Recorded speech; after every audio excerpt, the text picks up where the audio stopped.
Hello guys, मैं तुम सबके लिए लेकर आ चुका हूँ वन पीस का एपिसोड नंबर 1078 से लेकर 1080 और ये भी काफी ज्यादा मजेदार होने वाला है। थंबनेल तो तुम देख के मजा आ ही गया होगा। और गाइस 72% लोगों ने चैनल को सब्सक्राइब नहीं किया है तो उसको जरूर कर लेना। तो अब ज्यादा देरी ना करते हुए स्टार्ट करते हैं। Let's get started. तो एपिसोड की शुरुआत में हम लोगों को देखने के लिए मिलता है कि जितने भी लोग होते हैं सब लोग बहुत ही चौंकी हुई आंखों से देख रहे होते हैं हीरोई को और यहाँ पर कियोशी को। सब लोग कह रहे होते क्या ये दोनों जिंदा हैं? बॉस आपकी चुटिया हो गया हुआ। तो वो कहता है कि ये फैशन पुराना हो गया था इसलिए मैंने नया किया। तब तक हम लोगों को देखने के लिए मिलता है कि बाकी लोग जो होते हैं वो देख रहे होते। तब तक अंदर में से एक और बंदा निकल का आता और वो होता है फायरफॉक्स की मॉन। तो जितने भी लोग होते सब कहते हैं ये तो मुझे लगा था 20 साल मर गए पहले। क्या हमारे मालिक की भविष्यवाणी बिल्कुल ठीक हुई? तब तक हम लोगों को देखने को मिलता है तभी वहां पर कपामास्तु के ऊपर से धूल उड़ती है, फिर डॉग स्टोम, फिर यहाँ पर रेंजो, कैट वाइपर, अकीको, ये सारे बंदे देखने के लिए मिलते हो। तो सारे के सारे बंदे नाइन अकाज़ा आ चुके हैं। इसका मतलब सच में हम लोग जीत चुके हैं। 20 साल पुरानी भविष्यवाणी अब पूरी हो चुकी है। ये तो सच में मजेदार है। और हम लोगों को देखने के लिए मिलता है तभी ट्रांसपोर्टर स्नेल लगाया जाता है। पूरे लैंड वानों के अंदर ट्रांसपोर्टर स्नेल चल रहे होते हैं और सबके अंदर सब लोग देख रहे होते हैं अलग अलग जगहों पर। सब लोग कह रहे होते कि ये तो कमाल ही हो गया। इधर से परफॉर्मेंस हॉल के अंदर भी सब लोग देख रहे होते हैं। और तब तक हमारे क्रू को पता चलता है यामाटो जो है वो काइडो का बेटा है। तो भाई सारे के सारे बंदे उससे लड़ने के लिए तैयार हो चुके होते हैं, लेकिन वो कहता है कि अरे मैं तुम्हारा साथी हूँ। तब तक उन लोगों को समझ ही नहीं आता तो वो कहता है अबे मैं साथी हूँ। तो इतने में पीछे आके सब लोग खुश हो जाते हैं और वो कहते हैं कि अब मैं तुम्हारा क्रू भी ज्वाइन करूंगा। सब लोग बहुत ज्यादा खुश हो जाते हैं, सांजी वगैरह ये सारे के सारे, क्योंकि इतना पावरफुल बंदा भी इनको मिलेगा। लेकिन तभी हमें देखने के लिए मिलता है जो बीस्ट पायरेट्स होते हैं वो छुप के भागने की कोशिश कर रहे होते हैं। तभी यामाटो उनके ऊपर हमला करता है, बोलते हैं कि अगर तुम लोग चुपचाप यहाँ से नहीं गए तो तुम पिटोगे। इधर से हम उटुमा को देखते हैं जो कि कह रही होती है कि मैं अपनी एबिलिटीज को अब रिलीज करने वाली हूँ, क्योंकि मैं हर किसी को अपने साथ हमेशा नहीं रख सकती हूँ। एक टाइम पे अगर उनको मेरे से ज्यादा ओवर पावर्ड करके तो वो मेरे पर कंट्रोल पालेंगे। लेकिन तभी तक जो हॉर्सिला आती है वहां पर आती है और कहती है कि मुझे रिलीज मत करना मास्टर। तो कहती है कि मैं आपको कभी नहीं करूंगी, मगर आप मुझे मास्टर नहीं एज अ मदर प्यार कीजिए। तो भाई वो बहुत ज्यादा खुश हो जाती है। इधर से ऊसो वगैरह भी रोने लगते हैं। इधर से कतमास्तु वगैरह सारे के सारे हमारे खड़े होते हैं और तब तक सारे बंदे झुक जाते हैं। तब लोग कह रहे होते हैं कि ये क्या है। तब तक इधर से किनोबोन जो होता है वो कह रहा होता है कि अब वो आ रहे हैं। तब तक हम लोगों को एक आवाज सुनने के लिए मिलती है कि मैं हूँ ओडिन का बेटा, मैं अपने फादर के कदमों पर चलूंगा। सारे के सारे लोग शॉक्ड हो जाते हैं। क्या? इतने में सब लोगों से वो कह रहा होता है कि अब से काइडो और ओचूरी खत्म हो चुके हैं।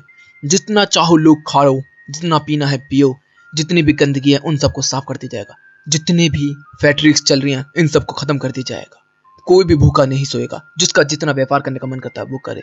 इधर से उटुमा जो होती है वो सुन रही होती है और वो याद कर रही होती है किस तरीके से उसके माँ बाप को उडोन में लेके गए थे। वहां पर वो इंतजार करती रहती थी कोंची के साथ। लेकिन तब तक एक बार आता है एक बंदा और बताता है कि तुम्हारे दोनों माँ बाप मर चुके हैं। तो वो बहुत ज्यादा सैड हो जाती है। उसके बाद ग्रेव वगैरह बनाने के बाद वो हेड बेचने का काम करना स्टार्ट कर देती है, जिससे कि कोई भी बंदा हेड नहीं खरीदता क्योंकि किसी के पास इतने पैसे हैं ही नहीं। वो ऐसे ही करके काफी ज्यादा समय बिता देती है। तो हमें देखने के लिए मिलता है कि एक टाइम पे वो मूर्तियों को, जो कि जापानीज मूर्तियां होती हैं, उनके ऊपर पहना रही होती है। तब तक यहाँ पर टैंगो आ जाता है और वो एकदम उसको देख के डर जाती है। तो वहां पर जो टैंगो होता है वो उसको अपने साथ रख लेता है, जिससे कि उटुमा यहाँ पर हमें इसलिए मिली थी। इधर से वो उटुमा रो रही होती है नामी को पकड़ के और लूफी की बात को याद कर रही होती है कि अब जितना तुझे खाना है खा, तू टेंशन मत ले। इधर से हम लोगों को देखने के लिए मिलता है कि लूफी जो होता है वो सोया पड़ा होता है। सारे के सारे बंदे देख रहे होते हैं और यहाँ पर वो बताया जा रहा होता है कि हम सब लोग ने, अलायंस ने, पायरेट मिंग, अलायंस समुराई ने, हमने जीत हासिल कर ली है। किसी की भी कुर्बानी खराब नहीं गई है, पेट्रो की भी नहीं, सेंटमारू की भी नहीं, और बाकी जितने भी लोग हैं। इतने में मोमोसो के सामने आ जाता है यहाँ पर अपने बड़े फॉर्म के अंदर। और यहाँ पर किनोमो उसको तरफ देखता है, वो किनोमो की तरफ देखता है। तो किनोमो बोलता है कि फाइनली वो आ चुके हैं। तो यहाँ पर जो मोमोनोसुके होता है वो अनाउंस कर देता है कि मैं कुजुकी ओडिन का बेटा कुजुकी मोमोनोसुके, मैं एज अ लैंड वानो अपने आप को शोगन डिक्लेयर करता हूँ। और भाई सारे लोगों में खुशियां टहल जाती हैं और हमें देखने के लिए मिलता है सारे बंदे पैलेस की तरफ बढ़ने स्टार्ट हो चुके हैं। और यहीं पे एपिसोड भी खत्म होता है। अब शुरू होता है नेक्स्ट एपिसोड। तो एपिसोड की शुरुआत में हमें गोरे से देखने के लिए मिलते हैं जो कि बहुत ही ज्यादा चिंता में होते हैं, क्योंकि इन लोगों तक इन्फॉर्मेशन पहुंच चुकी है कि ममा और काइडो हार चुके हैं लूफी और उसके अलायंस की वजह से, और लैंडो वानो अब आजाद हो चुका है। इधर से CP0 के बंदे ने इस चीज को इन्फॉर्म कर दिया होता है यहाँ पर गोरसुके। तो वो कह रहे होते कि अब तू यहाँ से निकल जा CP0 के बंदे, अब हम लोग हैंडल करेंगे इस चीज को। लेकिन तभी बीच में से इनका कनेक्शन कट हो जाता है और कोई और इस चीज को ऑक्यूपाई कर लेता है, और वो पता नहीं कौन। इधर से जितने भी हम लैंडोवानो के बंदे देखते हैं सब लोग बहुत ज्यादा खुश हो रहे होते हैं। सीन आता है ओनिगिशिमा के अंदर, जितना एक्सट्रैक्ट जो होता है वो मरा पड़ा होता है। तब तक वहां पर चलते चलते हॉकिंग भी आ जाता है। एक्सट्रैक्ट को बोलता है तू जिंदा है? तो वो कहता है कि हाँ। तो यहाँ पर एक्सट्रैक्ट जो होता है वो कह रहा होता है कि हॉकिंग क्या लड़ने के लिए आया? तो वो कह रहा है नहीं। मुझे याद है हमने काइडो का साथ दिया था अलायंस बना के, क्योंकि मैं जानता था हम लोगों के बचने के चांस बहुत ज्यादा कम है, 1%। लेकिन किड ने और किलर ने उसके सामने अपने हथियार नहीं डाले और वो लोग उससे लड़ते रहे, और वो 1% में आखिरकार वो जीत गए, और जो 99% में थे हम हार गए। अब मेरा समय आ चुका है। और यहाँ पर वो डेड हो जाता है, शायद वो मर चुका है, हॉकिंग। इधर से सीन बदलता, हम लोगों को देखने को मिलता है कि डॉक्टर सारे बैठे हुए हैं लूफी और जोरो की तरफ, क्योंकि एक हफ्ता बीत चुका और अभी तक होश आया नहीं है। इधर से हम यामाटो को देखते हैं जो कि लैंडोवानो को देख रहे होते हैं, सब लोग अपना बिजनेस कर रहे हैं, खुल के छूट कर रहे हैं, खा पी रहे होते हैं, मौज मस्ती कर रहे होते हैं। स्कूल के अंदर भी अब फिर से सिलेबस बदल दिया गया है, जो कि ओइचू की तरफ से था, जिसके अंदर ओडिन वगैरह को बुरा बताया गया था। तो वो कहता है नया टीचर की नहीं, ओडिन बुरा नहीं था, ओडिन अच्छा था। अब मैं तुम्हें बताता हूँ असली सच्चाई। अब असली इन्फॉर्मेशन जाननी स्टार्ट हो चुकी है। इधर से जो बाकी लैंडोवानो की जगह थी, उधर भी साफ पानी लोगों को पीने के लिए मिलने लगा है। वहाँ खाने के भी बहुत ज़्यादा चीज़ें पहुँचने लगी, क्योंकि जो पैराडाइस में बनाया था वो सब निकल रहा है। इधर से हम लोगों को देखने के लिए मिलता है एक टेम्पल, जो कि शैंटो टेम्पल है। यहाँ पे किनोमो और कपामास्तु जो होते हैं वो बैठे होते हैं, और एंजो और सेंटामारू की वेपन्स को उसके अंदर रखा होता है, और वो कह रहे होते हैं काश तुम दोनों भी हमारे साथ होते। इसका मतलब ये दोनों बंदे जा चुके हैं। इधर से तभी मार्को आ जाता और वो कह रहा होता कि मैं फिर से सर्वाइव कर गया। ऐसा क्यों? क्योंकि एंजो उसी की टीम का बंदा था। इधर से तब तक हम लोग शेप शिफ्टिंग फोर्स को भी देख लेते हैं, वो यहाँ पर आ जाते, कपामास्तु से मिलना स्टार्ट हो जाती है। इधर से यामाटो को भूख अभी भी बहुत ज्यादा लग रही होती है, लेकिन वो खाना नहीं चाहती क्योंकि वो समुराई बनना चाहती है। इधर से हम मोमोसुके को देखते हैं, जो कि हीरोई उसकी तरफ आती है, दोनों लात उड़ के मारते, भटाक दें सी। वो कहता है अबे पागल है, मैं 8 साल का हूं अभी भी। इधर से सीन बदलता, हम लोगों को देखने मिलता है कि हीरोई बताने के लिए आया था कि लूफी और जोरो खड़े हो चुके हैं, और दोनों उठते ही शराब और खाना दोनों मांगना स्टार्ट कर दिया, और उनके लिए खाना आ चुका होता है, जिसके अंदर वो धड़ाधड़ भरने में लगे हुए हैं। भाई लूफी के पास आते हैं, लूफी तो गैटलिंग इस्तेमाल करके लोगों को मार मार के खा रहा होता है। इधर से जोरो अपने 9 असुरा फॉर्म को इस्तेमाल कर रहा होता है, और भाई लगातार खाया जा रहा होता है। सारे बंदे उन्हें चौक देख के और के। इधर से यामाटो भी आ जाता है, यामाटो को फर्क नहीं पड़ रहा, यामाटो को उसको रोक रहे हैं। इधर से चॉपर रोक रहा है, फर्क नहीं पड़ रहा, सब लोग खाए जा रहे हैं, खाए जा रहे हैं। इतने में मोमो आके बोलते हैं तुम दोनों बिल्कुल ठीक हो ना, बहुत अच्छा है। तो वो कहते मेरे को पहचाने नहीं, मैं मोमो। कहते ओए तू इतना बड़ा हो गया, मजबूत हो गया भाई, तू तो काफी ज्यादा ताकतवर हो गया, चल एक दो बार मार के देखते तुझे। लेकिन मोमो जो होता है वो नामी के ऊपर चिपक जाता है, तो नामी उसको पंच दे देती है भर के। वो कहती तुझे पता है ना मैं 8 साल का हूँ। तब तक वो कहती नहीं तू बड़ा हो चुका है। तब तक इधर से भाई रुक और सांजी बोलते हैं कि ये है जिंदगी बड़ों की, अब आया ना मजा। इधर से हम लोगों को देखने को मिलता है कि सारे के सारे बंदे एंजॉय कर रहे होते हैं, और लूफी वगैरह तो अभी भी खाने में लगे होते हैं। तब तक बोला जाता है कि लूफी यार तू नहा ले, तेरे में से स्मेल आ रही है। तब तक जोरो कहता है कि अच्छा मैं कैसे साफ सुथरा हूँ? तो हियोई बोलती है कि हाँ मैं तुझे हमेशा साफ करती थी। इधर में सांजी जो होता है वो कहता है कि ओए मोसैड तेरे से कुछ इंपॉर्टेंट बात करनी है। तो कहता है ओह हाँ मुझे याद आया, तूने मुझे बोला था कि अगर तू जिंदा बच जाए और मैं जिंदा बच जाऊं तो तुझे खत्म कर डालूं। तो वो कहता है कि अरे छोड़ना ये बात को। और अब दोनों के बीच में लड़ाई होना स्टार्ट हो चुकी है। तब तक नामी कहती है कि चलो यार अपन लोगों को ना नहाने जाना है। इधर से हम लोगों को देखने को मिलता है लेडीज और जेंट्स अलग अलग नहाएंगे, जिसके अंदर सब लोग एक साथ कूदते, तो यामाटो भी इन्हीं के साथ कूदता है। लेकिन हमें देखने को पता चलता है कि यहाँ पर यामाटो शायद वो मेल नहीं फीमेल है, और यहाँ पर मजे आ जाते हैं हॉर्स लेना वगैरह। और भाई यहाँ तो बाउंसी वाउंस हो रहा है सब कुछ, क्या ही बताओ। तो यहाँ पर सब लोग एंजॉय कर रहे होते हैं। उसके बाद हम लोगों को देखने को मिलता है कि अगले दिन शिप रैक्स जितने भी होते हैं सब सारी शिपों को ठीक कर रहे होते हैं, और सबमरीन वगैरह को भी ठीक कर रहे होते हैं। इधर से तब तक किड वगैरह साथ में बैठे ही होते हैं, लो वगैरह भी बैठे होते हैं। तब तक यहाँ पर हमें देखने को मिलता है ओप्पो आ जाता है, और वो कहता है कि ओ लो तुम दोनों यहाँ बैठे हो, लो तुम्हारी नई बाउंटी आई है। जैसे ही किड उसे दिखता है तो उसका मूड खराब हो जाता है। इधर से हम लोगों को देखने के लिए मिलता है कि अकाइनो जो होता है वो एक बंदे से बात कर रहा होता है, और कह रहा होता है कि तू वहाँ क्यों जा रहा है।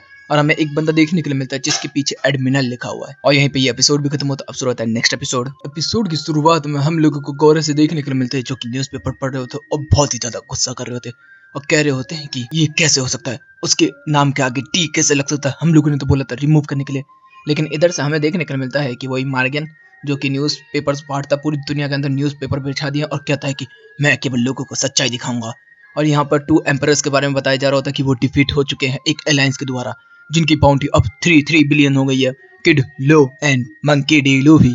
इधर से हम लोगों को देखने के लिए मिलता है कि जैसे ही किड ये सब पढ़ता है वहां से भाग जाता है लूफी की तरफ। इधर से हम लोगों को देखने को मिलता है कि लो भी इस चीज को पढ़ चुका होता है। तब तक यहाँ पर पता क्या चलता है कि एक फेस्टिवल होने वाला है लैंडोवानो के अंदर, तो यहाँ पर सारे हार्ट पायरेट और किड पायरेट बहुत ज्यादा खुश हैं। इधर से शेफ जो होते हैं वो लगातार काम पे काम करे जा रहे होते हैं, और यहाँ पर खाना जो होता है वो सजा दिया होता है। और यहाँ पर वो देखता है तो वो यहाँ पर कोई नहीं होता केवल जिम्बे के अलावा। तो जिम्बे कहते हैं कि सब लोग फेस्टिवल वहाँ पे एंजॉय कर रहे हैं, मैं यहीं पे करूंगा। और यहाँ पर हम लोगों को देखने के लिए मिलता है कि जैसे जापानीज फेस्टिवल्स होते हैं, किमोनो वगैरह पहन के वो लोग घूमते वगैरह, वो सब हो रहा होता है। लूफी, यामाटो और चॉपर साथ में बैठ के एप्पल कैंडी खा रहे होते हैं। आज तक मैंने भी नहीं खाई, मेरे को भी खानी है, पता नहीं कैसी लगती होगी। इधर से वो लोग एंजॉय कर रहे होते हैं। उसके बाद वो लोग आगे की तरफ बढ़ते हैं, तो वहाँ पर वो लोग शूटिंग गेम खेलते हैं, जिसके अंदर लूफी जो होता है वो गैटलिन करके अपने आप को जिता लेता है, जबकि ऐसा नहीं होता। इधर से फिर चॉपर जो होता है वो दिखा रहा होता है कि मछलियां कैसे पकड़ते हैं पेपर प्लेन से, और वो लोग करते हैं। इतने में जब ब्रूक हो जाता है वो आ जाता है और वो अपना गाना बजाना स्टार्ट कर देता है, और वो कहता है कि मेरे साथ एक और सुपरस्टार है। इधर से हमें पता चलता है कि वो होती है हीरोइन। इधर से वो लोग एंजॉय कर ही रहे होते, तब तक सीन जाता है पॉलीग्लिफ की तरफ, जिसके अंदर हम लोगों को देखने के लिए मिलता है कि हमारी प्यारी रॉबिन आ चुकी होती है यहाँ पर। तभी यहाँ पर टेंगो भी आ जाता है और वो कह रहा होता है कि तुम मेरे ट्रेजर को हाथ लगाने के लिए आई हो, मुझे पता है तुम्हें डॉल चाहिए। तो वो कहते हैं नहीं मुझे नहीं चाहिए। वो भाई बहुत ज़्यादा उदास हो जाता है। इधर से फिर वो कहता है कि ये मेरी हॉबीज़ है तो मैंने इकट्ठा कर रखे। तो वो कहता है अच्छी बात है। तब यहाँ पर जो रॉबिन होती है वो उससे डायरेक्ट पूछती है कि ये पॉनीग्लिफ तुम्हारे पास है, मुझे पता है कि तुम लोगों के पास प्रोटॉन भी है। तो एकदम ही वो सुनते ही बंदा भाई शॉक्ड हो जाता है, प्रोटॉन। तब तक वो अपने मुंह से नकाब उतारता है और फिर वो अपनी असली आइडेंटिटी बताता है, जो कि है ओडिन का बाप। वाओ। इसके अंदर वो बोलता है कि मुझे पता है कि ये सब मेरे वजह से हुआ है, इसलिए मैं अपनी सच्चाई को दिखा नहीं सकता, लेकिन मैं इतना बुज़दिल था कि मैं अपने आप को मार भी नहीं सकता, लेकिन तो फिर मैंने कसम खाई मैं इसको ठीक करके रहूंगा। इस वजह से मैं यहाँ पर आया था। हाँ तुम प्लूटोन के बारे में जानना चाहते हो, तो हाँ वो यहीं पे है। इधर से सीन बदल जाता है, हम लोगों को देखने को मिलता है कि उडोन में अचानक से कोई चीज़ आके लैंड करती है, जिसके अंदर हमें पता चलता है कि अकाइनो जिस बंदे से पिछले बात कर रहा था वो बंदा आके बीस्ट पाइट्स के सामने कूदा होता है, जिसके अंदर किंग क्वीन कह रहे होते हैं कि अबे तुझे मरने का शौक है क्या एडमिरल। तो वो कहता है कि तुम लोगों की मौत मैं हूँ, तुम लोग मुझसे जीत भी नहीं सकते। इतने में हम लोगों को देखने के लिए मिलता है कि जो क्वीन होता है वो हमला करता है एडमिरल के ऊपर, लेकिन एडमिरल को घंटा फर्क नहीं पड़ता। एडमिरल एक झटके में किंग को खत्म कर देता है। वो कहता है कि तुम लोग इंजर्ड हो तो मेरे को वैसे भी चैलेंज नहीं दे सकते, और तुम ठीक भी होते तो तुम्हारा बाप भी नहीं कुछ उखाड़ पाता मेरा। इतने में हम लोगों को देखने मिलता है जितने भी 20 पायलट होते हैं सब कूद पड़ते हैं उसके ऊपर। सारे 20 पायलट को वो सुला देता है 2-2 थप्पड़ में, और यहाँ पर हमें देखने मिलता है कि वो किंग से फाइट करता है, किंग के साथ हैंड टू हैंड बैटल करता है। किंग थोड़ा बहुत उससे फाइट करने में मदद कर भी रहा होता है, लेकिन किंग कुछ भी नहीं कर पाता। आखिर में वो सब लोगों के अंदर अपनी जड़ों को घुसेड़ देता है और उनकी एनर्जीज को चूसना स्टार्ट कर देता है। हर एक बंदे को सुखा के कंकाल बना दिया होता है। तब तक उसके पास कॉल आता है ट्रांसपोर्टर स्नेल की तरफ से, और पता क्या चलता है कि शायद यही बंदा था जिसने CP0 का कॉल काटा था। वो कहता है कि तेरे हेड के लिए मैं आ रहा हूँ। ओए बंदर मंकी डी लूफी। इधर से हम लोगों को देखने मिलता है कि वो लूफी के पीछे है। इधर से सीन बदलता है, हमारे लोगों को कुछ नहीं पता। वो लोग तो अपने लैंड ऑफ वानो में जश्न बना रहे होते हैं, खा पी रहे होते हैं, शराब वराब उछाल रहे होते हैं। वो बंदा जो होता है वो वहां से चलता हुआ आ रहा होता है, और हम लोगों को देखने के लिए मिलता है कि लैंड ऑफ वानो में क्या चल रहा है। सब लोग बहुत सुकून के अंदर है, सब लोग बहुत खुश हैं, सब अच्छे से फेस्टिवल मना रहे हैं। इधर से हम लोगों को देखने मिलता है कि लूफी भी बहुत ज्यादा खुश है। इधर से तभी जो किड होता है वो सीधा लूफी के ऊपर हमला करता है, लेकिन वो उसको भी पकड़ के बोलता है कि चलो चलो सब पार्टी करते हैं। इधर से हम लोगों को देखने के लिए मिलता है तभी फायरवर्क्स होते हैं और वहाँ पार्टी वगैरह होना स्टार्ट हो जाती है। सब लोग बहुत ही ज्यादा एंजॉय कर रहे होते हैं, सब लोग अपने अपने इलाके में बैठ के भी पार्टी कर रहे होते हैं। जो जो जहाँ पर है वहीं वहीं से वो पार्टी कर रहा है, एंजॉय कर रहा होता है, पार्टी फेस्टिवल ये सब देख रहा होता है और लैंडो वानो को एंजॉय कर रहा होता है। इधर से हम लोगों को देखने के लिए क्या मिलता है कि यहाँ पर मोमो जो होता है वो कह रहा होता है कि स्ट्रो हैट ने वो करके दिखाया जो उसने वादा किया था हम लोगों से।